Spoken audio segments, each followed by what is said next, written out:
Killer Miller. He's coming to this game, point or two to prove. Obviously, he's done it before in this tournament. We've seen him get 100 as well.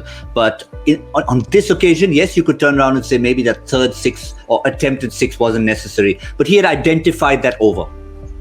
Yeah, it was the over was going to go. Before we get to him, I think there was one innings up. I haven't seen Morris do it too often for us. There's one against England, I think, in Cape Town. I don't know if you remember. It could have been a one-day international where he whacked it at the back end.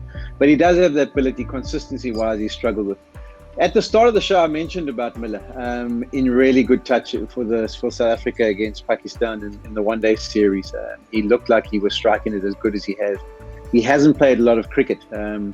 He was in and out of teams. He ended up having COVID when the England team came out at the December. They didn't do the T20s in Pakistan because they were supposed to be coming back. So there's a lot of cricket that he's missed out on. But it was good to see him strike it well here in South Africa. So I knew he was in good touch.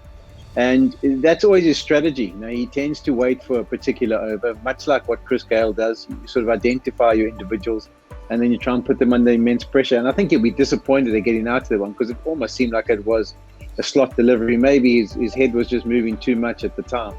But normally he just deposits those straight back over the bowler's head.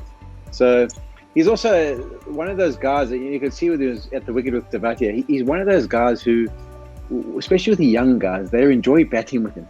There's other guys who like, give me the strike, I'm going to try and do this job. But he almost gets involved in their innings and gives them some commentary and, gives them some advice. And people just love batting with him. There's certain guys, Vorney will tell you that there's certain guys you just love batting with. Myself, I love Mark Boucher and Lance Klusener at the back end because, you just sort of worked off each other, picked up positive vibes. They make cracks about, I'm taking this guy down. And it's just different things. David Miller is one of those guys. So he's a fantastic team man and he keeps it calm at that stage.